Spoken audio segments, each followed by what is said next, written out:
आज हम डिस्कस करेंगे डिडक्शंस अंडर सेक्शन 57। लेकिन 57 से पहले, क्योंकि हमने बहुत सारी इनकम्स को पार्ट्स में डिस्कस किया है, तो आपको थोड़ा सा रिवाइज करवाते हैं कि हमने डिस्कस क्या कर रखा है और है क्या ये इनकम फ्रॉम अदर सोर्सेज की कंप्यूटेशन कैसे करते हैं। First of all that we will discuss, और फिर हम जाते हैं डिडक्शंस के ऊपर। देखिए, ये है pro forma for computation of income from other sources. जब भी आप न्यूमेरिकल सॉल्व करेंगे तो आप इसी फॉर्म में डिस्कस करेंगे। आपकी इच्छा है आप सेक्शन 56 सब सेक्शन 1 और 2 में भी डिवाइड कर सकते हैं, general incomes and specified incomes. लेकिन मैं तो आपसे वो डिस्कशन कर रहा हूं जो कि हमारा एक सेट उसमें सेक्शन के अकॉर्डिंगली दे रखा है। तो आपको पता है कि हमने डिस्कस किया कि these are the different incomes which are generally to be taxable under the head of the income from other sources. जैसे डिविडेंड इनकम को हमने डिटेल में डिस्कस किया, तो डिविडेंड इनकम्स हम यहां पे ले आएंगे। उसके बाद हमने कैजुअल इनकम को डिस्कस किया डिटेल में, चाहे वो विनिंग फ्रॉम लॉटरी था, क्रॉसवर्ड पजल था, रेसिस था, हॉर्स रेसिस था, card games, other games. One by one we discuss interest received on compensation and enhanced compensation. ये हमने कैपिटल गेन में भी डिस्कस किया था। उसके बाद आपके पास है advance forfeited due to failure of negotiation for transfer of capital asset. 9 में आपको पता है कि हमने जब कॉस्ट ऑफ एक्विजिशन, जब आप एडवांस ले लेते थे कैपिटल गेन में और नेगोशिएशन करते हैं, लेकिन नेगोशिएशन जो है वो मैच्योर नहीं हो जाती हैं, तो जितना भी अमाउंट आपका फॉरफिट होता है उसको हम पहले पुराना जो प्रोसेस था उसमें कॉस्ट ऑफ एक्विजिशन से माइनस करते थे। लेकिन अभी हमने वहां पे डिस्कस किया था कैपिटल गेन के वीडियो में, वहां हमने आपको डिस्कस किया था कि अब ये वाला अमाउंट जो है वो इनकम फ्रॉम अदर सोर्सेज में टैक्सेबल होगा। उसके बाद है सम ऑफ मनी और property received by any person, जिसको कि हमने विदाउट कंसीडरेशन एंड इनएडिक्वेट कंसीडरेशन में जो है हमने डिस्कस किया मनी और प्रॉपर्टी, जिसको कि हमने क्या नाम दिया था, गिफ्ट का नाम दिया था, सेक्शन 56 सब सेक्शन 210, राइट, वो यहां पे आ गया। Then compensation or other payment due to or received by any person in connection with termination of his employment or modification of the terms and conditions relating thereto. ये हमने detail में पहले discuss किया था compensation, तो वो भी हम कहा 11 के अंदर जो है यहां पे discuss income from other sources में टैक्सेबल होगा। इसके अलावा कुछ एक इनकम्स हमने डिटेल में डिस्कशन करी है, तो incomes if not chargeable under the head of the profit and gains from business profession, जैसे sum received by an employer from his employee as contributions to any provident fund, statutory superannuation fund or any fund for the welfare of the employees. तो अगर वो business में नहीं है, मैंने आपसे share किया था कि इनकम फ्रॉम अदर सोर्सेज का सोर्स ऑफ इनकम है, वहां पे एम्प्लॉइज काम कर रहे हैं और उनका प्रोविडेंट फंड कट रहा है, और वो प्रोविडेंट फंड अगर नेक्स्ट मंथ के 15 से पहले उनके अकाउंट में क्रेडिट नहीं किया, तो और जो एम्प्लॉयर है उसने अपने अकाउंट से डेबिट नहीं किया, तो ऑटोमेटिकली वो किसके, एम्प्लॉयर के खाते में क्रेडिट होता रहेगा प्रॉफिट एंड लॉस अकाउंट में, और एज ए इनकम हमें शो करनी पड़ेगी। उसके बाद आपको पता है हमने इंटरेस्ट ऑन सिक्योरिटीज की बात करी थी। फिर इसके अलावा ये पहले भी डिस्कस किया, लेकिन फिर दोबारा से बात कर देता हूं, income from letting out of on hire of machinery, plant और फर्नीचर, जिसमें हमने कहा था कि जिसका कोई ये बिजनेस नहीं है मशीनरी लेट आउट करना, प्लांट लेट आउट करना, फर्नीचर लेट आउट करना, लेकिन ओकेशनली अगर मान लीजिए कि उसके द्वारा वो लेट आउट कर दिया, किराए पे दे दिया गया, तो वो जो किराया होगा, क्योंकि वो बिजनेस का पार्ट नहीं हुआ सेक्शन 28 के अंदर, इसलिए वो अदर सोर्सेज में फॉल कर जाएगा।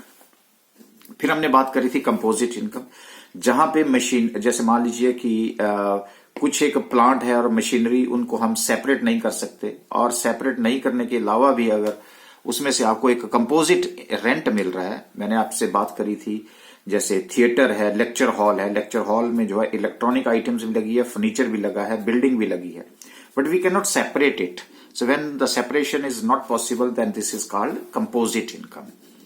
तो वो इनकम भी हमारी अदर सोर्सेज में है।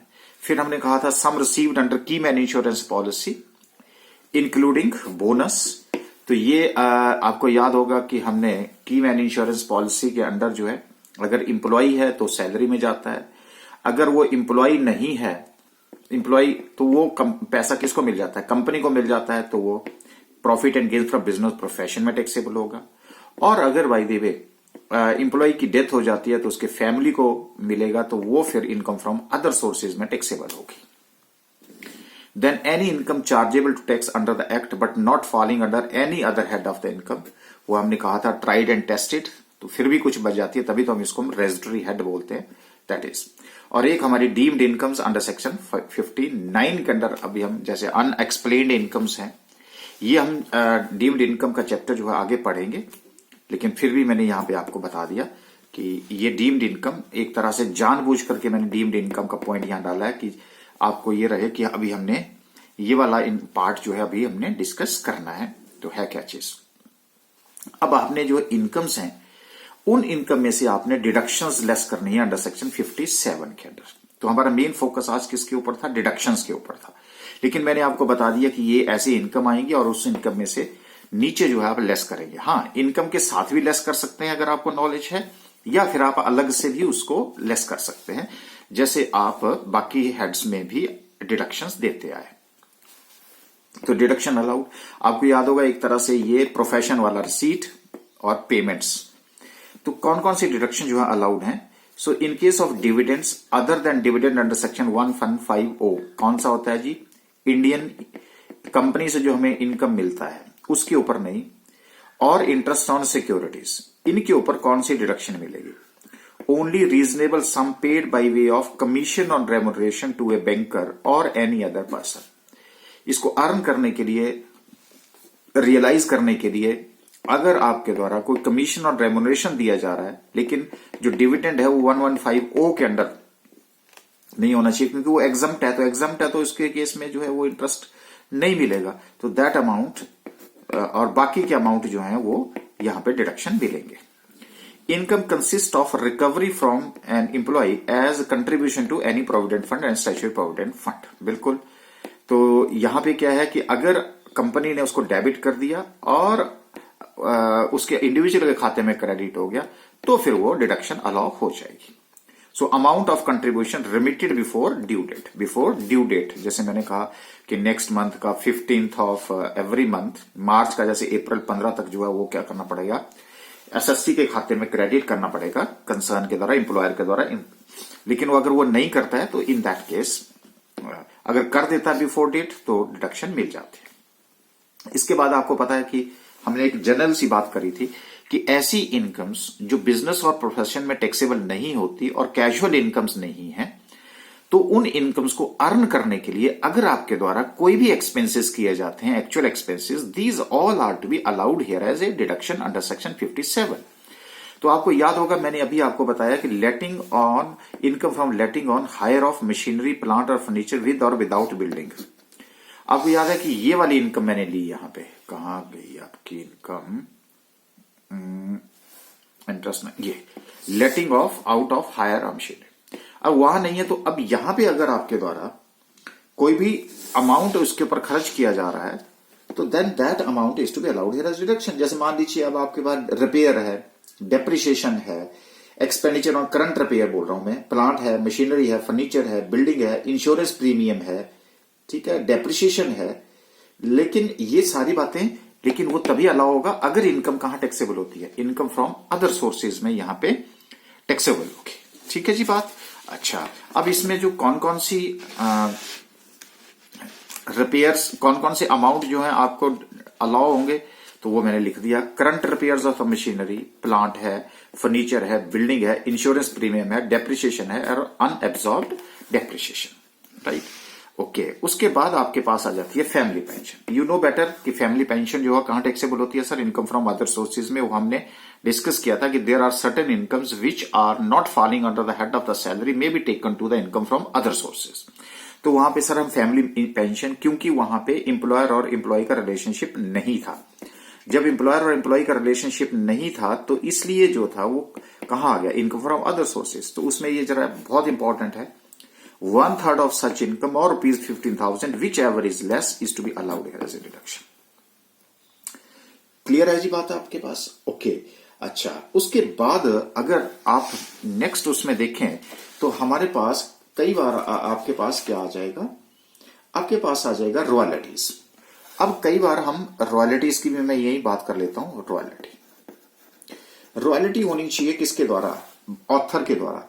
राइटिंग ऑफ फिल्म्स के द्वारा नहीं होना चाहिए। तो इसके द्वारा जो भी एक्चुअल एक्सपेंसेस होते हैं, actual expenses, these are allowed here as deduction. अच्छा, अब उसके बाद आपके पास आता है interest on compensation, enhanced compensation received. अभी हमने बात करी आपके कॉम्पनसेशन और एनहांस्ड कॉम्पनसेशन, जो कि कैपिटल गेन की आइटम से छूट गया था। ये है हमारा कॉम्पनसेशन। इसके ऊपर अगर आपको अमाउंट मिलता है तो उसको ध्यान रखना, जो interest on compensation, enhanced compensation मिल रहा है आपको बड़ा हुआ, तो 50% of such interest is to be allowed as deduction. ये भी नई चीज ऐड हुई है। और इसके अलावा any other expenditure not in the nature of capital expenditure, ध्यान रखना, incurred Holi and exclusively for earning of such income.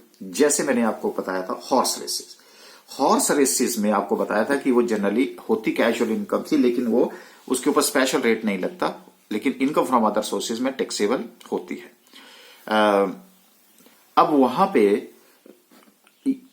जैसे घोड़ों को पालने के लिए, मेंटेन करने के लिए जितना भी खर्चा होता है, that is to be allowed here as a deduction, जिसको हम जनरली क्या बोलते हैं? स्टेक मनी बोलते हैं। ध्यान रखना जरा, ये पॉइंट जो बहुत इंपॉर्टेंट है, क्योंकि यही कंफ्यूजन पॉइंट था वो, जिसको कि हमने पीछे वाले लेक्चर में आपको बिल्कुल क्रिस्टल क्लियर कर दिया था कि what does it mean, right.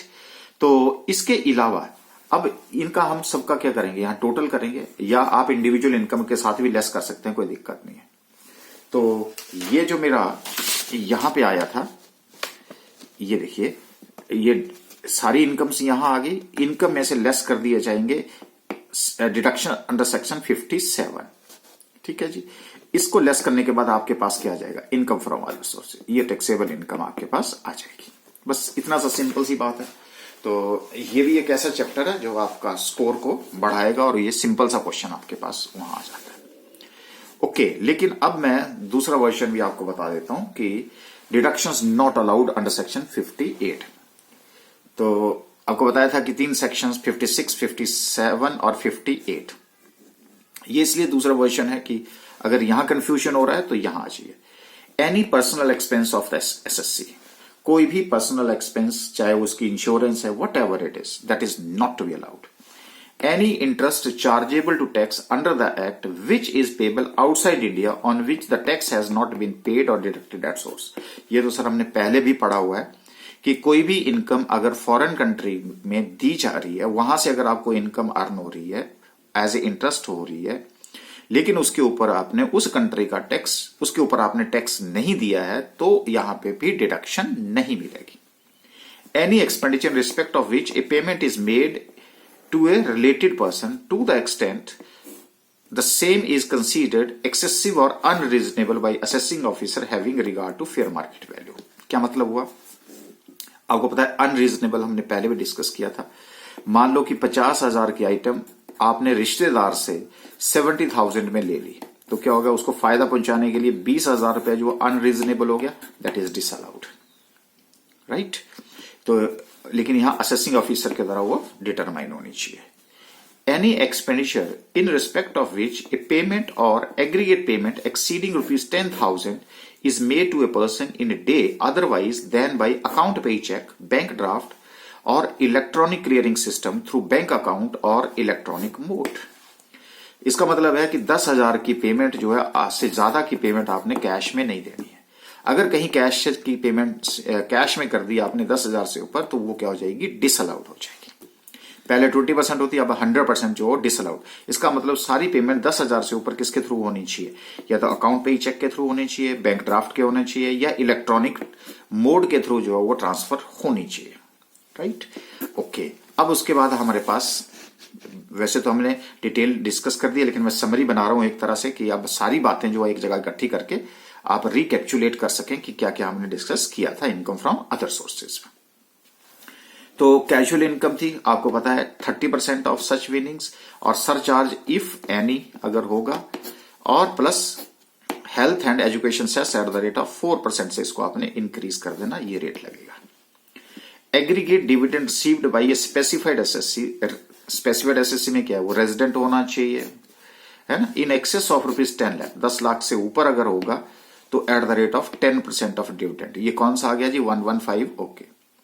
तो अगर इंडियन कंपनी से है और वो रेजिडेंट ऑफ इंडिया है, 10 लाख से ऊपर है, तो 10% ऑफ डिविडेंड।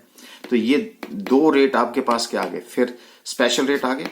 और तीसरा आपको बता रहा हूं, unexplained cash credit, investments, money, Boolean, jewellery etcetera, जहां पे आप अपना सोर्स ही नहीं बता पा रहे हो कि मुझे ये इनकम कहां से हुई है। जैसे आपको पता था कि आपको एक चिड़िया या आपके घर के ऊपर फेंक गई थी, तो या फिर आपने अकाउंट्स, बुक्स ऑफ अकाउंट्स में आपने शो कर दी है, लेकिन बुक्स ऑफ अकाउंट्स में शो करके आप उसको एक्सप्लेन नहीं कर पा रहे हो कि आई कहां से है, तो उस केस में आपका 60% ऑफ इनकम लगता है। तो अब बताइए कौन करेगा? 60% तो उसके ऊपर टैक्स देना पड़ेगा। और ये अब आपके पास वैसे 5 रेट है, लेकिन ये भी मैंने आपको बता रखा है। वैसे अदर इनकम और बाकी की इनकम, जितनी भी इनकम बची थी, उसको हम किसके ऊपर लेते हैं? स्लैब रेट्स या नॉर्मल रेट ऑफ टैक्स। क्योंकि कंपनी के केस में 30%, फॉरेन कंपनी 40%, इंडिविजुअल के केस में जो है हमारे पास जो normal rate, slab rates of tax, income tax है, वो यहां पे लगेंगे। ठीक है जी। तो ये हमारे पास, आपको पता है कि स्पेशल रेट्स हमने कैपिटल गेन में डिस्कस कर रहे थे, 3 रेट वहां डिस्कस कर रहे थे, और 3 ही यहां से हैं। वैसे तो 2 मानते हैं हम यहां पे। तो ये 5 इनकम रेट्स जो है आपके स्पेशल हैं, बाकी जो है वो जनरल रेट्स बोले जाते हैं। तो आइए अब थोड़ी सी हम एप्लीकेशन करते हैं, आपका कॉन्फिडेंस और स्ट्रांग करते हैं।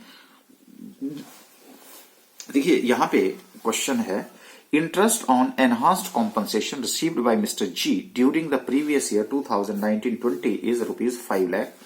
Out of this interest ₹1,50,000 relate to previous year 16-17, 1,65,000 to 17-18 और 1,85,000 रिलेट टू 2018-19। यानी कि इसने बाइफरकेट कर दिया 5 लाख रुपए को कि ये इस ईयर से बिलोंग करता था, ये इस ईयर में बिलोंग करता था, ये इस ईयर से बिलोंग करता था। लेकिन आपकी थ्योरी स्ट्रांग है, इसलिए जनरली हम क्या देखते हैं कि कॉम्पनसेशन कब रिसीव किया गया। तो जिस ईयर में रिसीव किया जाता है उस ईयर में उसकी टैक्स ट्रीटमेंट की जाती है, क्योंकि यहां पे कोई हम ये ड्यू बेस के ऊपर नहीं होता। कहता discuss tax implication if any of such interest income for the assessment year 2020-21। Okay. तो जैसे मैंने कहा था, entire interest of 5 lakh would be taxable in the year of receipt, namely कौन सा जी? 1920 में उसको रिसीव हुआ है, राइट।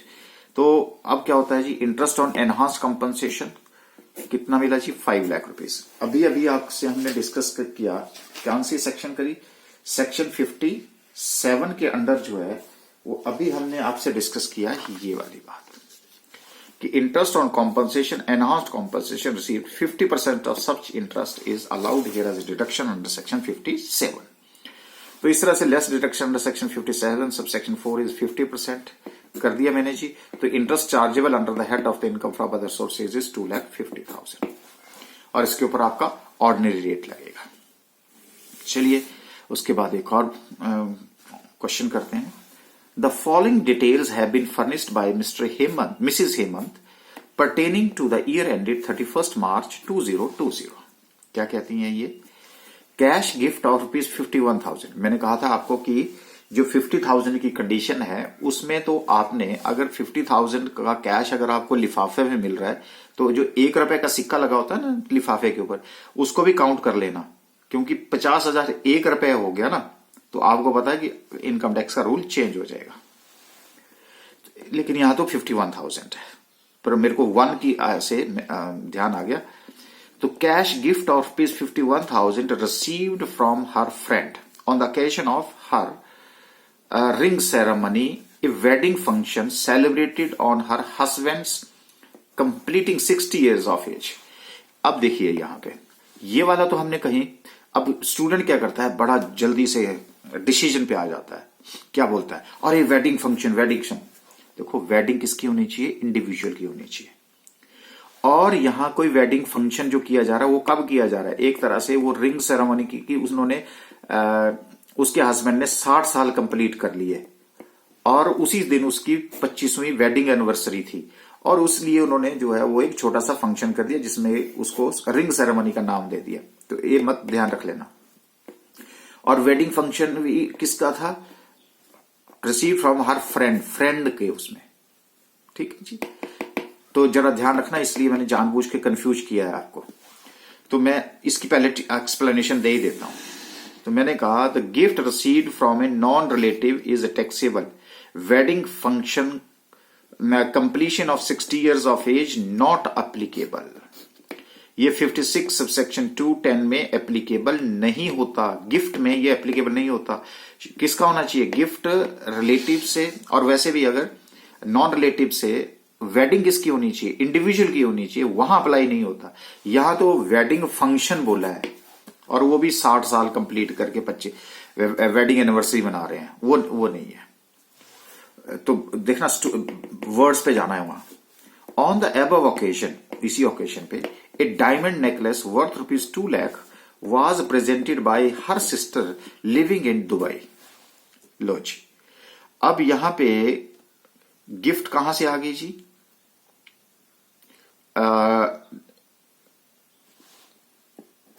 सिस्टर। अब सिस्टर आ गई तो इसका मतलब सिस्टर तो किस में आता है जी? रिलेटिव में आता है। सिस्टर किस में आता है जी? रिलेटिव में आता है। लो जी, रिलेटिव वर्ड है, तो रिलेटिव से 50,000 से ऊपर है, पर यहां पे रिलेटिव है, यहां 50,000 की लिमिट का है ही नहीं क्वेश्चन। तो क्या होगा? रिलेटिव के केस में क्या हो जाती है? एग्जम्प्ट। ठीक है, तो इसलिए एग्जम्प्ट मींस सेक्शन 56 to 10 जो है अट्रैक्ट ही नहीं होता। Gift from sister, sister means that is a relative. आपको पता है रिलेटिव की डेफिनेशन मैंने आपको बताई है। सेक्शन 56 सबसेक्शन 210 नॉट अट्रैक्टेड, अगर वो अट्रैक्ट नहीं कर रहा है तो दैट इज नॉट टैक्सेबल। अच्छा, उसके बाद है when she celebrated her daughter's wedding on 21 February 2020, her friend assigned in Mrs. Hemant's favor a fixed deposit held by the said friend in a scheduled bank. The value of the FD and the accrued interest on the said date was ₹52,000। अब बताओ, ये किसको दी गई? Individual को नहीं दी गई, individual की daughter को दी गई, और विदाउट कंसिडरेशन है। फिर एफडी करवा के उसको दे दी गई। तो एफडी क्या है? सम ऑफ मनी है। If it is a sum of money and without consideration है, लेकिन इंडिविजुअल नहीं, इंडिविजुअल की डॉटर को दी जा रही है, तो उसमें सेक्शन 56 सबसेक्शन 210 अट्रैक्ट नहीं करती। तो ये सॉरी इसमें अट्रैक्ट कर रही है, that's why it is fully taxable, that is 52,000। इसलिए मेरे पास जो है वो टैक्सेबल इनकम हो जाती है 51,000 plus 52,000 which is equal to 1,03,000 rupees. तो ये आपके देखिए विद कंसिडरेशन और विदाउट कंसिडरेशन के क्वेश्चंस था। ओके, तो चलिए अब एक मिक्स सा क्वेश्चन करते हैं, लास्ट क्वेश्चन करते हैं, इसके बाद आप खुद प्रैक्टिस करेंगे इनकम फ्रॉम अदर सोर्सेज की, क्योंकि अब आप मैच्योर हो गए इनकम फ्रॉम अदर सोर्सेज। खुद प्रैक्टिस करेंगे तो आप जब फंसेंगे तो ज्यादा लर्न करेंगे, दोबारा से आप थ्योरी देखेंगे तो उससे ज्यादा लर्निंग होती है। From the following particulars of mister Edward for the previous year ended 31 March 2020, compute his income under the head income from other sources for the assessment year 2021। तो देखिए वर्ड है रिसीव्ड, जरा ध्यान रखना यहां रिसीव्ड वर्ड है, क्योंकि जहां विनिंग, कई जगह विनिंग होता है तो विनिंग में भी क्या है? रिसीव्ड। रिसीव्ड का मतलब उसने नेट अमाउंट रिसीव किया है। समझ गए जी इसका रिसीव का वर्ड? तो वहां पे वर्डिंग में ध्यान रखना, इनकम फ्रॉम अदर सोर्सेज। तो director fee from A company 10,000, interest on bank deposit 3,000। अगर मैं थोड़ा थोड़ा इसका एनालिसिस यहां करने की कोशिश करूं तो देखिए ये भी मेरी जनरल इनकम है, ये भी मेरी जनरल इनकम है। इनकम फ्रॉम अनडिस्क्लोज्ड सोर्सेज, अभी मैंने बताया अनएक्सप्लेन्ड इनकम, इसके ऊपर स्पेशल रेट लगता है, ये भी 12,000 रुपए। विनिंग फ्रॉम लॉटरी जो है, अब देखिए जो विनिंग फ्रॉम लॉटरी जो है मेरे पास, ये तो आपके पास स्पेसिफिक इनकम आ गई। Royalty on the book written by him that is 8,000 rupees, ये आपकी जनरल इनकम है। Giving lecture in the function general income है। Interest on loan given to the relative that is also a general income है। Interest on tax free debenture of a company specific income है। Dividend on shares sir specific income है, पढ़ी है हमने, क्योंकि आपको मैंने डिटेल में स्पेसिफिक इनकम्स पढ़ाई थी। Interest on post office saving bank, क्योंकि ये भी आपके पास क्या है? जनरल इनकम है। और आपको पता है कि इसमें 3,500 रुपए तक जो है वो एग्जम्प्ट होता है अगर वो इंडिविजुअल है। अगर वो ज्वाइंट है तो 7,000 रुपए तक एग्जम्प्ट होता है। इंटरेस्ट ऑन गवर्नमेंट सिक्योरिटी, ये भी आपके पास स्पेसिफिक इनकम है। He paid ₹100 for collecting of dividend and ₹1,000 for typing the manuscript of the book written by him. देखिए, मेनूस्क्रिप्ट का मतलब होता है जब कोई बुक लिखता है, थीसिस लिखता है, तो उसका जो रफ फॉर्म होता है ना, उसको हम मेनूस्क्रिप्ट बोलते हैं। जब भी कोई किताब लिखी जाती है तो पहले उसको रफ फॉर्म में जो लिखा जाता है उसको हम मेनूस्क्रिप्ट बोलते हैं। तो मैंने जानबूझ के थोड़ा सा आपको कि जनरल इनकम और स्पेसिफाइड इनकम की भी थोड़ी नॉलेज हो जाए, तो उसी पॉइंट ऑफ व्यू से इस क्वेश्चन को करते हैं जो मैंने आपसे ऊपर भी शेयर किया। So competition of the income from other sources, आप प्रीवियस ईयर असेसमेंट लिख सकते हैं। जनरल इनकम्स मैंने अभी आपसे वहां ऊपर भी शेयर किया। तो डायरेक्टर फीस क्या है जी, जनरल इनकम है। Interest on bank deposit, general income. Income from undisclosed sources 12,000 है, लेकिन स्पेशल रेट लगता है इसके ऊपर। Royalty of books 8,000। अभी हमने आपसे डिस्कस किया कि रॉयल्टी के केस में जितना भी आपने एक्चुअल एक्सपेंडिचर किया है वो उसमें से लेस हो जाता है, तो मैंने इनर कॉलम में ही इसको लेस कर दिया जनरल इनकम में। अदरवाइज मैं इसको बाद में भी सेक्शन 57 में भी लेस कर सकता था। ये देखिए 1,000 टाइपिंग के लिए दिए हैं, इसलिए मैंने यहीं पे इसको माइनस कर दिया, तो ये 7,000। रेमुनरेशन फॉर डिलीवरिंग लेक्चर्स कितना जी, 5,000 रुपीज। उसके बाद है interest on loan given to relative, loan है रिश्तेदार को, उसके ऊपर आपको इंटरेस्ट मिला 7,000। इंटरेस्ट ऑन पोस्ट ऑफिस कितना मिला है जी, 500 रुपए मिला है। तो 3,500 रुपए तक क्या होता है, एग्जम्प्ट होता है, इसलिए ये नील हो गया। तो मेरी जनरल इनकम्स आ गई 44,000 टोटल करके। अब आ जाइए मेरी स्पेसिफिक इनकम। पहली थी मेरी डिविडेंड, डिविडेंड ऑन शेयर। अगर कुछ ना दिया हो तो समझ लो इंडियन इनकम है। अगर इंडियन इनकम है तो दैट इज एग्जम्प्ट, और अगर एग्जम्प्ट है तो सर फिर ये 100 रुपीज जो कलेक्टिंग फीस है ये भी अलाउ नहीं होंगे। बिल्कुल सही बात है, दैट इज एग्जम्प्ट। उसके बाद sir interest on tax free listed securities, tax free debentures of a company है, रिकॉग्नाइज स्टॉक एक्सचेंज, बिल्कुल क्या होगा, ग्रॉसिंग अप होगी। तो ग्रॉसिंग अप रिसीव्ड वर्ड है, तो रिसीव्ड वर्ड है तो दैट इज 3,600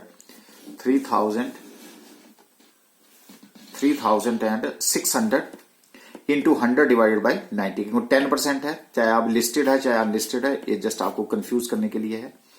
4,000 हो गया। उसके बाद आपको पता है गवर्नमेंट सिक्योरिटीज कितनी है, 2,200, ये कोई टैक्स फ्री सिक्योरिटीज की बात नहीं है। तो ये आ गया मेरा 6,200 सिक्योरिटीज आ गई।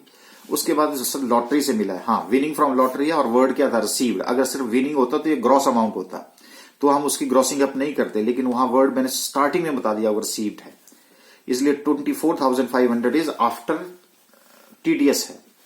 तो 24,500 इंटू 100 डिवाइडेड बाई 70, क्योंकि 30% के हिसाब से काट लिया जाता है। तो अगर मैं इसको सॉल्व करूं तो ये मेरे पास आ जाता है 35,000 रुपीज। ये देखो, ठीक है। अच्छा, ये तो ये उसके बाद जो है मेरे पास 35,000, इनका टोटल किया मैंने तो ये आ गया मेरा 41,200। तो gross income from other sources 85,200, less deduction from bank commission on dividend, अब नहीं अलाउ होगा क्योंकि वो एग्जम्प्ट हो गया, इसलिए ये। तो इनकम फ्रॉम अदर सोर्सेज, और 1,000 रुपीज की मैंने रॉयल्टी है वो यहां भी लिख सकता था, तो मुझे 8,000 वहां लिखना पड़ना था, तो यहां दे सकता था मैं। डिडक्शन अंडर सेक्शन लिखता यहां 57, तो इतना टफ भी नहीं कर रहा हूं आपके लिए। तो ये टोटल हो गया 85,200, जो अदर सोर्सेज की इनकम में टैक्सेबल होगा। क्लियर है जी बात?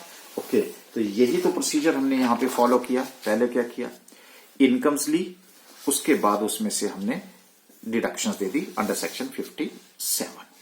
तो आई होप कि अब आप इनकम फ्रॉम अदर सोर्सेज, आपको बहुत आसान चैप्टर लग रहा होगा कि अच्छा ये तो इनकम, ये तो कुछ भी नहीं है। तो अभी तक हमने क्या किया कि इनकम टैक्स का 5 का पंजा जो है वो सारा डिस्कस कर लिया। 5 heads of the 5 heads of the income we have discussed, चाहे वो इनकम फ्रॉम सैलरी था, हाउस प्रॉपर्टी था, profit in gains from business profession था, कैपिटल गेन्स था, और इनकम फ्रॉम अदर सोर्सेज है। तो आपको 5 हेड्स की इनकम की नॉलेज हो गई है। तो इसके आगे जो है मैं एग्रीगेशन ऑफ द इनकम का जो चैप्टर है वो आगे का जो प्रोसेस है, क्योंकि अब हमने असेसमेंट ऑफ इंडिविजुअल आपके चैप्टर उसमें सिलेबस में है, तो हम उसी लाइन की तरफ को आगे बढ़ेंगे।